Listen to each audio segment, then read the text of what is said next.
What up, my road dogs? This is the transformations review with no dilations because we haven't done those yet. Um, these are going to be worth 1 point each.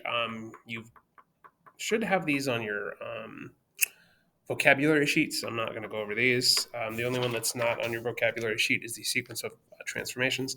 And this is just when you do more than one transformation in a row.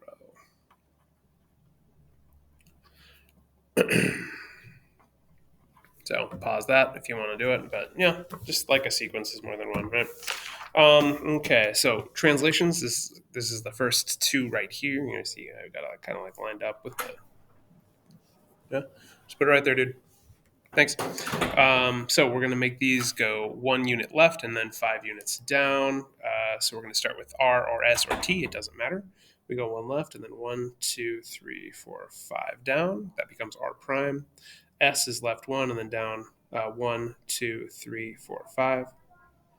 S prime and then T is left one and then down 1, 2, 3, 4, 5. Another way to do these transformations, translations in particular, well, I mean, I guess this kind of applies to all of them. You can do 1 point that way, and then you can kind of just, this should actually be off. Let's see. Oop, oop. 1, 2, 3, 4, 5 should be right here. My bad, my bad. Oops.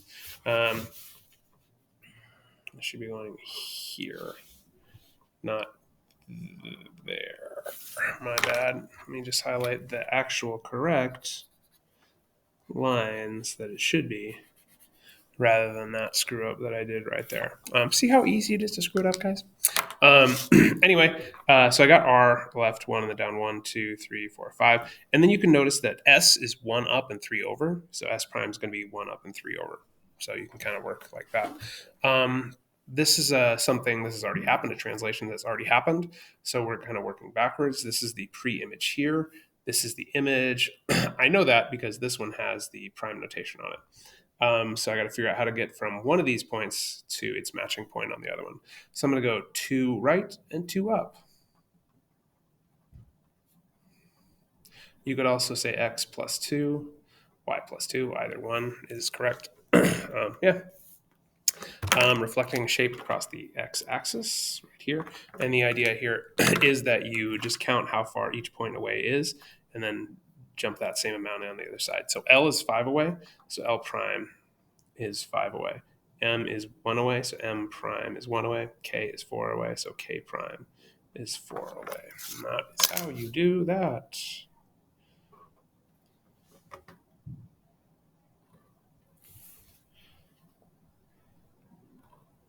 Okay.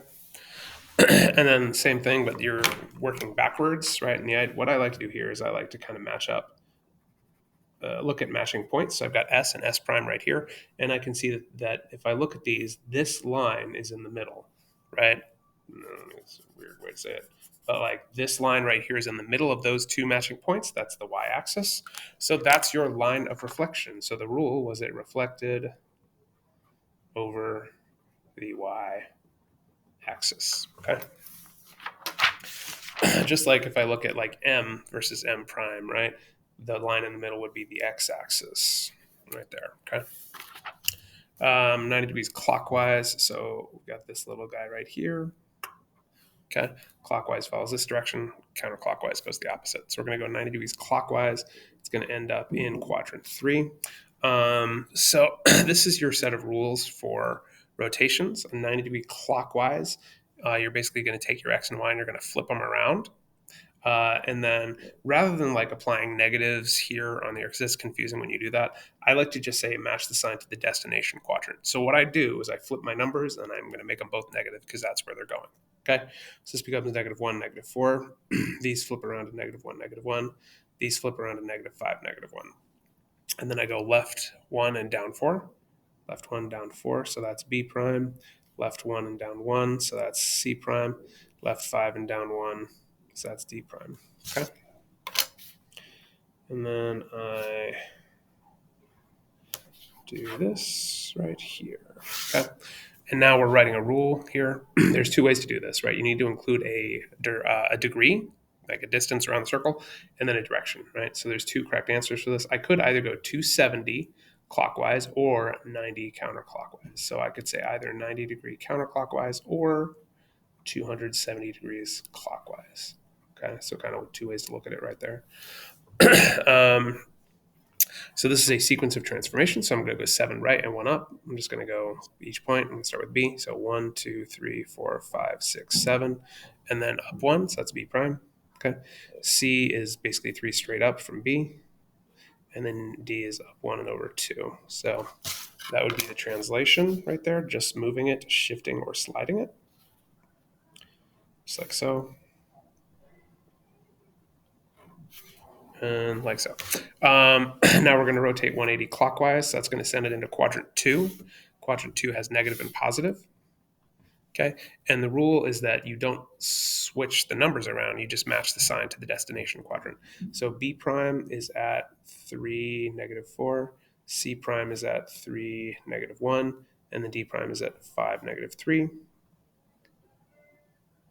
Okay. And then I just flip-flop them around. So B double prime becomes negative 4, positive 3. C double prime becomes... No, this is actually not a... I'm not... It just becomes negative 3, 4. Boom. Because I don't flip them. Negative 3, 1. And then negative 5, 3. Right? I don't flip the numbers because it's a 180. I just match the sign to the destination quadrant. So negative 3, 4, that's B double prime. Negative 3, 1 is C double prime. And then negative 5, 3 is D double prime. So that's our rotation, 180. Like so. Boom, boom. Now we reflect across the y-axis here. We've done a few of these. So B double prime is 3 away. So B triple prime will be 3 away. D double prime is here. So it'll be 3. And then let's see. C triple prime right there. So those would be our a sequence of 3 transformations. Boom. So this one right here, sequence of transformations, you're going to do 2 transformations. I would suggest either doing a rotation and then a reflection, kind of either way. If you reflect it over the y-axis, that's going to give you this shape right here. Okay, so that would be a reflection across the y-axis. Okay, and then we could do a 90-degree clockwise rotation. I mean, you could also do a 270 counterclockwise. You could reflect over the X and then rotate 90 counterclockwise. There's multiple ways to do this, right? So that's kind of like one correct one right there. Again, do all your vocabulary, right? That's 4 points. That should be super easy to get on there. That's a gimme. So there you go, guys.